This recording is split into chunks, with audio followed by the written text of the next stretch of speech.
No se puede amar lo que no se conoce. Radio Televisión Oriente presenta Historia del Vicariato de Yurimaguas, para conocer y amar nuestra historia. Buenas tardes amigos, bienvenidos todos a la nueva edición del programa Conociendo la Historia del Vicariato. Sus amigos, Monseñor Jesús María Aristín. Buenas tardes, ¿cómo está, Monseñor? Buenas tardes, Julia, muy bien, gracias a Dios. ¿Y tú qué tal? Bien, Monseñor, lista ya para continuar ahora con esta nueva edición del programa. Vamos a seguir hablando en este día de nuestros pastores. Hoy queremos rendir un homenaje especial a nuestro primer obispo, Monseñor Atanasio Jáuregui Goyri, Monseñor. Así es, y vamos a ver este reportaje que hemos preparado, que es realmente extraordinario. Veámoslo con atención. Excelentísimo Monseñor Atanasio Jáuregui Goyri y los misioneros pasionistas. Monseñor Atanasio Jáuregui Goyri nació el 6 de abril de 1877 en la localidad de La Rabezúa, Vizcaya, España. Profesa como religioso pasionista el 19 de junio de 1893 y es ordenado sacerdote el 6 de abril de 1901, consagrado obispo el 6 de agosto de 1936. Fue un misionero de gran relieve. En 1912 partió a la diócesis de Chachapoyas en compañía de otros 11 misioneros. Como superior de la expedición, en 1917 fue nombrado consultor provincial y en 1920 provincial. Pero el Papa Benedicto XV erigió la prefectura apostólica de San Gabriel del Marañón y el padre Atanasio Jáuregui fue nombrado prefecto apostólico, así como el primer responsable de esta chacra del Señor. En 1936, al elevarse a vicariato la prefectura apostólica de San Gabriel del Marañón, fue nombrado primer obispo vicario apostólico de Yurimaguas, desplegando una gran actividad y dejando una huella que hasta ahora permanece. Por su actuación brillante al frente del vicariato, fue condecorado por el gobierno peruano con la Orden del Sol y por el gobierno español con la Real Orden Isabel la Católica. A su llegada a la nueva prefectura apostólica, tiene la gran tarea de construir la vida religiosa gravemente deteriorada y abandonada por los estragos de la época de caucho, entre los años de 1880 y 1914. Podemos destacar en estas líneas la construcción de capillas y templos que hasta hoy perduran, como la iglesia de Jeveros, San Lorenzo, Lagunas, Balsapuerto, destacando de todas la hermosa y emblemática iglesia catedral Virgen de las Nieves de Yurimaguas. Desde la llegada del padre prefecto y de los misioneros, se organizó la educación en el vicariato, tanto en Yurimaguas como en los centros poblados de los ríos.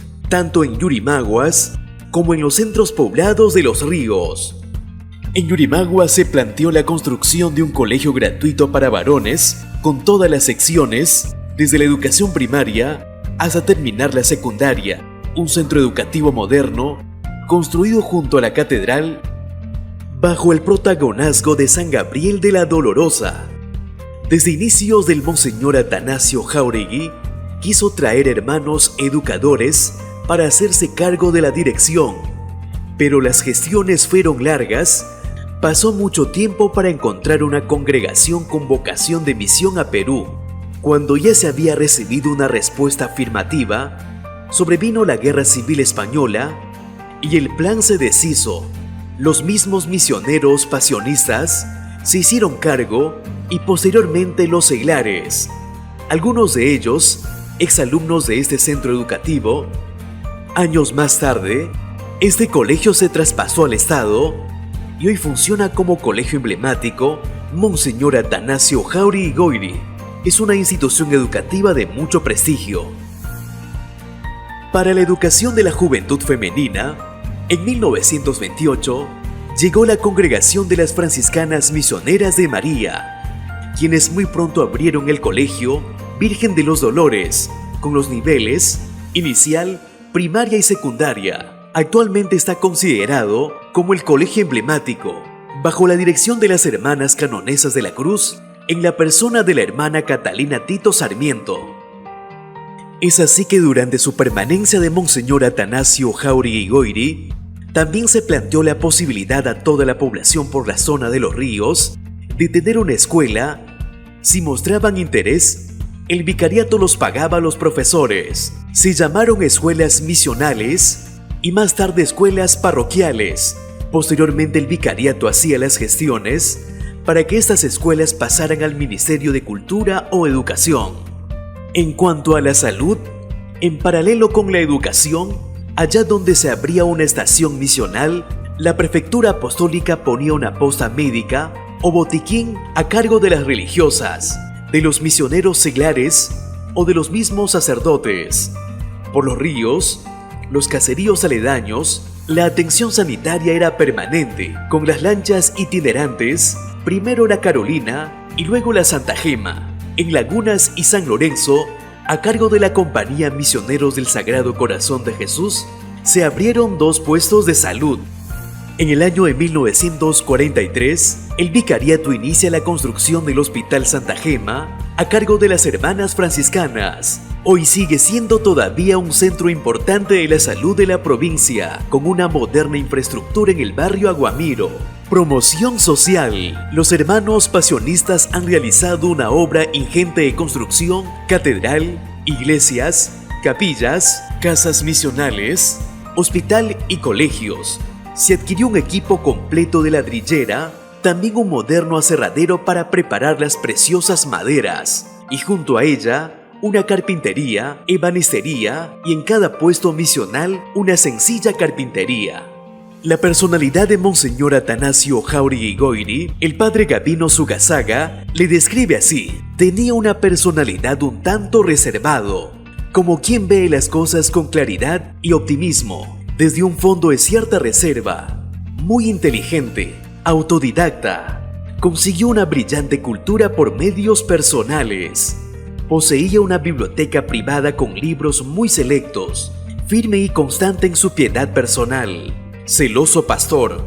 Durante toda su vida, hasta la última enfermedad, dirigió personalmente la catequesis de la catedral, se sentaba todos los días antes de la misa en el confesionario. Los achaques de la edad y la sucesión. A partir de los 40 años, su salud empezó a deteriorarse de forma visible. La montaña calurosa y la humedad le habían pasado la factura. Los violentos ataques de reumatismo y la anemia. Se trasladó hasta la ciudad de Ica.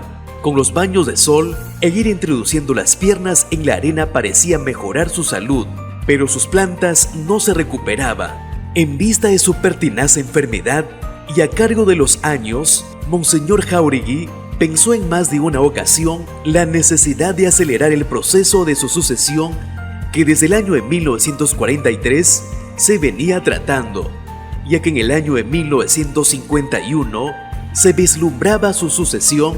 En el año de 1954 se efectuó el nombramiento del coadjutor en la persona del padre Elías Olázar. Finalmente le apareció un doloroso cáncer al estómago, que le produjo pronto su muerte.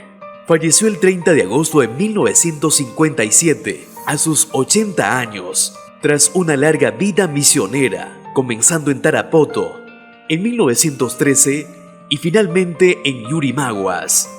Un grandioso parque y precioso busto de bronce son claramente muestras de gratitud que Yurimaguas ofrece la figura señera de su bienhechor y su primer vicario apostólico. Historia del Vicariato Apostólico de Yurimaguas. 100 años de historia. Y a continuación vamos a ver una hermosa entrevista con Monseñor José Luis Astigarraga, con un mensaje muy actual. Es con motivo además de toda la problemática social del vicariato y lleva un mensaje creo que realmente muy bueno. Veamos con atención. La misión de la Iglesia siempre es acompañar a la gente pobre, a la gente humilde.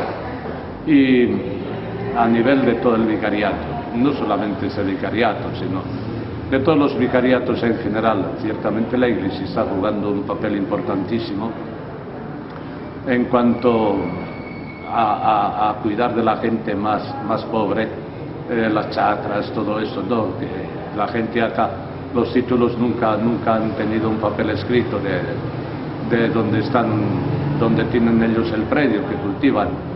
Y entonces, con todas estas nuevas leyes que están surgiendo, entonces la Iglesia está acompañando a los campesinos, pero siempre la Iglesia está acompañando a los más pobres de la zona. Los más pobres son los chacareros, ciertamente, ¿no? Aunque actualmente pienso que todavía hay otro grupo de personas que son más pobres, los de los asentamientos humanos de aquí de la ciudad, de Yurimaguas. Creo que son la gente más pobre que tenemos en el vicariato en general, la gente de los asentamientos humanos. Los obispos de la selva tenemos lo que se llama el CAP, Centro Amazónico de Antropología y Aplicación Práctica. Es un organismo eclesial, gente especializada precisamente más en lo que es la parte indígena, porque hay muchísimas comunidades indígenas acá. Yo creo que en el territorio eclesial, no el vicariato, yo calculo que habrá más de 150 comunidades indígenas. Hay muchas comunidades indígenas. Entonces, es un área importante, aparte el número, el territorio que ellos tienen, es un área importante. Y el CAP está pensado en la parte pastoral cómo trabajar con los indígenas, pero también toca directamente estos problemas de tierras y todo eso. El papel que ha jugado la Iglesia es un papel importantísimo, porque mucho de lo que se vive a nivel de misioneros y el interés que hay de parte de los misioneros en la defensa de las tierras y todo esto, se debe a dos religiosos pasionistas, se debe al padre Mario Bartolini por una parte, ¿no?, que es en donde empezó el conflicto. En primer lugar, y al ver el conflicto que tiene el padre Mario, entonces el padre Pío, que estaba encargado de la pastoral de esta parte, de acá del entorno de Yurimaguas, entonces él vio la necesidad de empezar a trabajar también con los campesinos. Yo creo que es importante reconocer que ha sido algo que se ha contagiado a nivel de misioneros esta necesidad de la defensa de los campesinos de sus tierras. Todo está fundamentado en Aparecida, no hay ninguna invención, sino no es que sea entrecomillado, hay partes entrecomilladas que están literalmente tomadas de Aparecida, de ese documento, pero al fin y al cabo ahí está la base, está el fundamento para nosotros sobre las tierras y el medio ambiente, la biodiversidad. Y está el Papa Benedicto XVI, que habla muchísimo en las audiencias públicas de todos estos temas, y en Aparecida también en el discurso inaugural tiene todo un apartado, diríamos, dedicado a toda esta problemática de tierras, de medio ambiente, biodiversidad. Todo esto de tal manera que es un documento, ya que se venía trabajando antes de que se diera el documento de Aparecida, ya se venía trabajando en eso.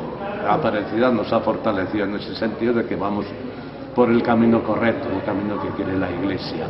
Preocupaciones, en ese sentido, como que hay noches que como que se va el sueño, ¿no?, pensando en esta pobre gente, porque uno los ve tan desprotegidos, tanta cosa, y cuando tienes incluso un sacerdote como el padre Mario, que ha tenido amenazas de muerte, todas estas cosas, pues entonces pues te figurarás que el problema de tierras es un problema serio, que no se puede dejar de lado, no se puede soslayar, y para el pastor siempre es una preocupación grande de verdad. Bien, vamos a ver ahora una hermosa entrevista que hizo el hermano Jaime de los Corazonistas en el puerto de Lagunas a Monseñor Jesús María Aristín, después de participar en el Sínodo Amazónico en Roma, Monseñor. Así es. Veamos.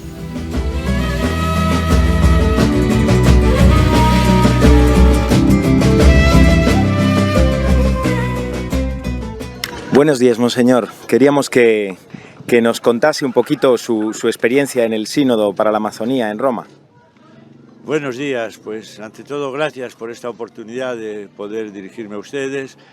La experiencia del Sínodo ha sido realmente extraordinaria, una experiencia inolvidable, porque hemos tenido la ocasión de juntarnos pues todos los obispos de la Selva. Han sido 3 semanas de intenso trabajo. Además, yo creo que el sínodo al final, el documento final, pues lo expresa claramente. Ha habido realmente un proceso de reflexión muy importante que va a permitir renovar la Amazonía. ¿Cuáles son los puntos que destacaría usted, los más relevantes?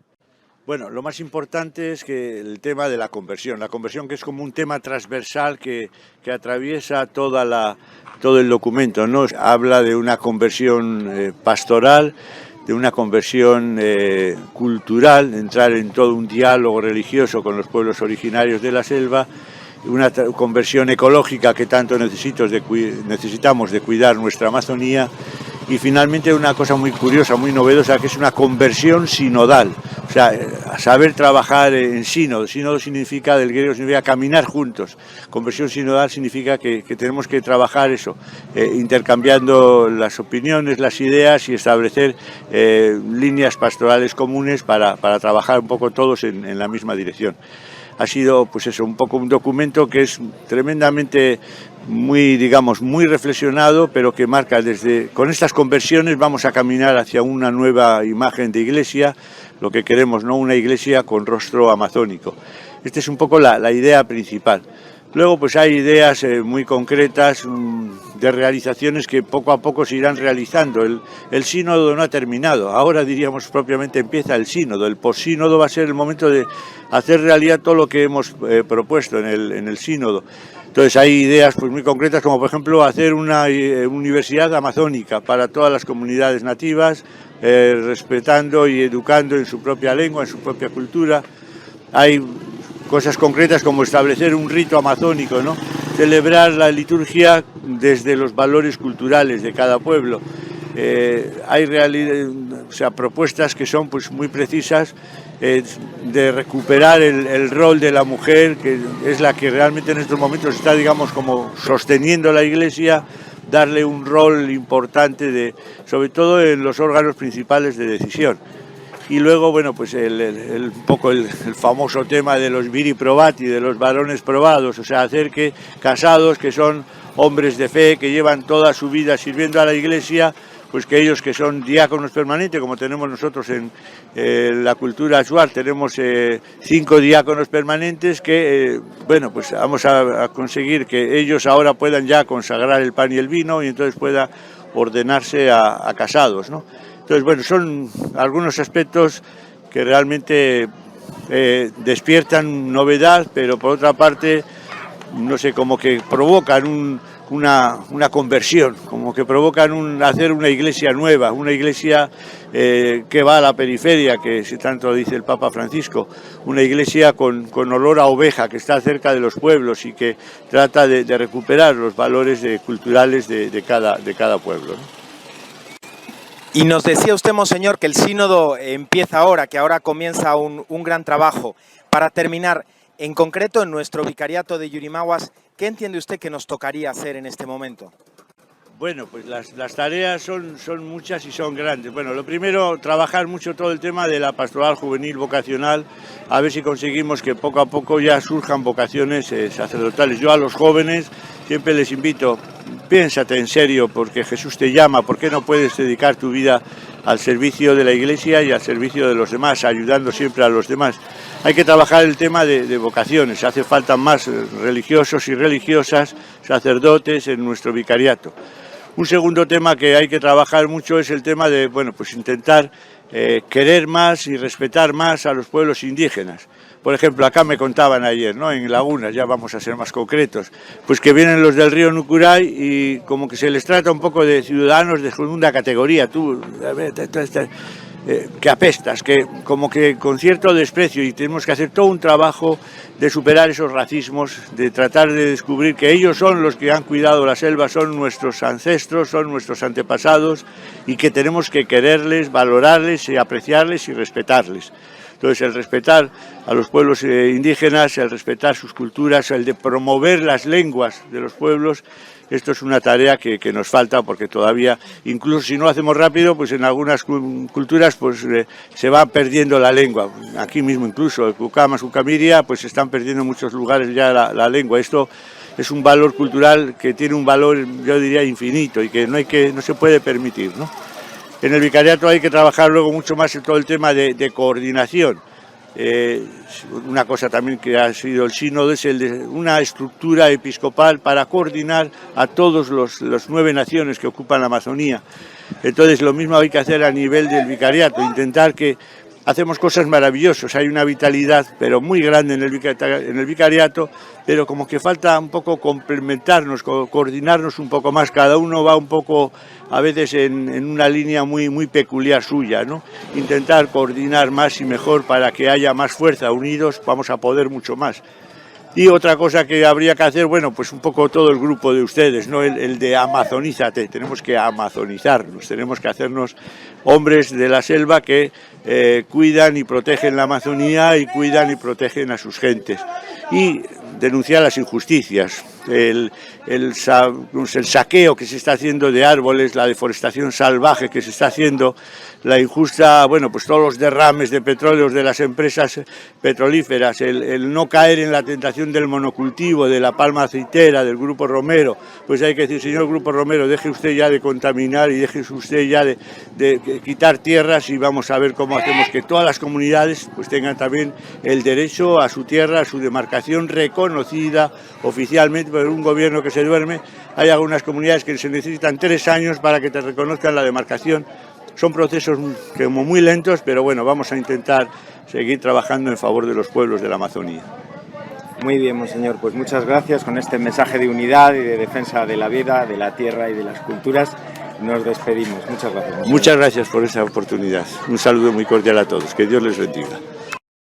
Amazonízate. Amazonízate. Amazonízate.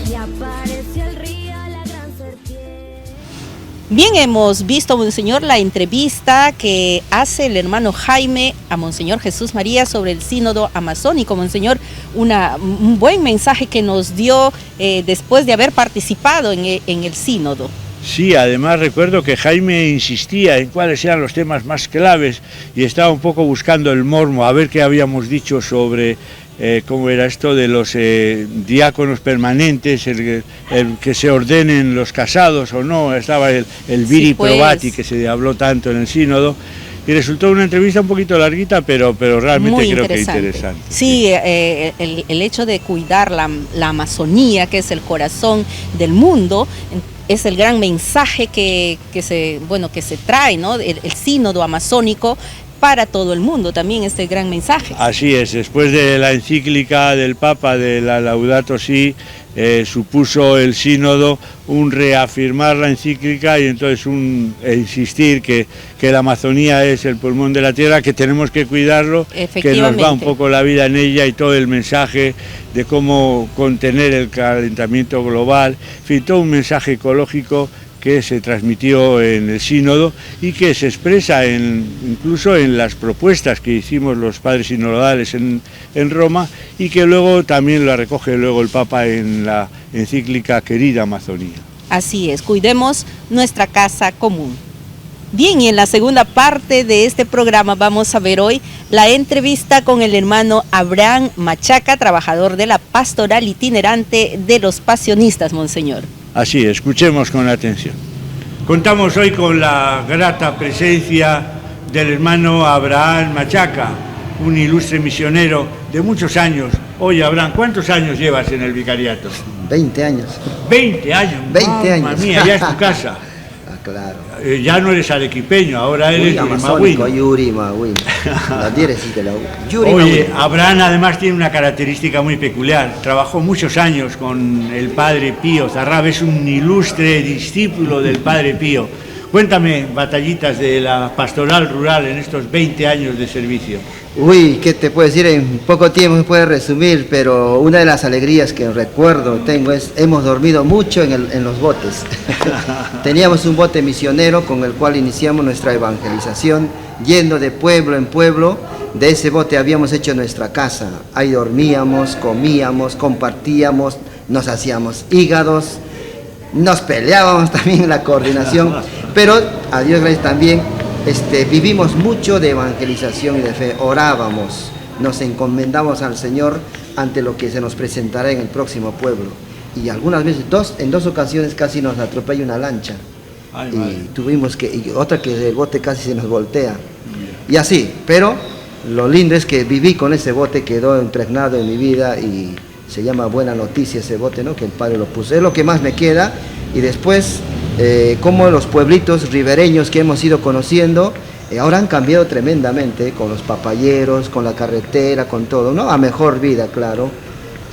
Pero un desmedro que hemos visto también me da pena, la fe cristiana se ha como enflaquecido un poco, apagado, se ¿no? está apagando y sería bueno rescatar, hace falta el ímpetu más evangelizador. Era una capilla flotante, así como la hermana Sagrario tenía su hospital flotante, iba repartiendo medicinas y vacunas por los pueblos, el padre Pío, el hermano Abraham, iban con su bote de Buena Noticia como una capilla ambulante donde iban recorriendo todas las comunidades, igual se pasaban 2, 3 semanas, un mes por los ríos, pero siempre eso, evangelizando a las gentes. Oye, Abraham, cuéntame un poco, ¿qué resaltarías tú de personajes dentro del vicariato, de la historia del vicariato? ¿Qué personajes destacarías? Yo destacaría al padre Asenjo, ¿no? Y aquí en el vicariato, pues tenemos, y está vivo, a Dios gracias, el padre Mario Bartolini, un hombre que ha dedicado su vida, y una vez nos lo dijo, nos lo hacía en la cara. Yo no sé ustedes cómo no sienten la problemática social que vive la gente. Yo no sé qué ustedes no tienen esa sensibilidad. A mí me indigna cuando la injusticia, cuando todo está pasando y estamos de brazos cruzados. Yo siendo de lejos, a mí me da pena, pero a veces parece que aquí en el entorno como que no hay esa fuerza, ¿no? Que responda, que reaccione ante situaciones difíciles que se está dando. Y yo rescataría al padre Mario y sus palabras, ¿no? Que está vivo, a Dios gracias, todavía lo tenemos.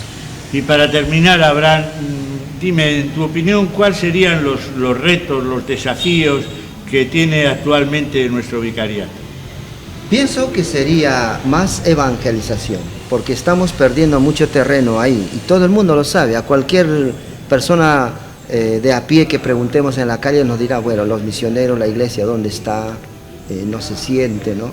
Entonces falta más ímpetu en la evangelización. Hemos perdido la agresividad en cierto modo positivo de evangelizar, de los antiguos misioneros, ¿no? Que salían enarbolando la cruz, que no tenían vergüenza ni miedo y salían al frente para evangelizar. Lo hacían con esa ilusión de que la persona se convirtiera, que se acercara a Dios, ¿no? Y ahora, sobre todo con los medios que existen, pues nos estaría faltando más terreno, entrar en estos medios, en las redes sociales, y hacer más videos de misioneros, de nuestras obras, para que la gente, el mundo nos conozca. Muchas gracias, Abraham, muchas gracias, queridos hermanos, por acompañarnos y será hasta el próximo día, si Dios quiere. Así Chao. es. Interesante el trabajo del padre, bueno, del hermano Abraham Machaca en esta oportunidad que se le ha hecho la entrevista para el programa. Bien, ya llegó la hora de despedirnos, monseñor. Así es, sí, hasta aquí hemos llegado con nuestro programa de hoy. Nos encontraremos en la próxima edición, acá en La Historia del Vicariato de Yurimaguas. Buenas tardes. Hasta aquí nuestro programa de hoy. Nos encontramos en la próxima edición, aquí en Historia del Vicariato de Yurimaguas.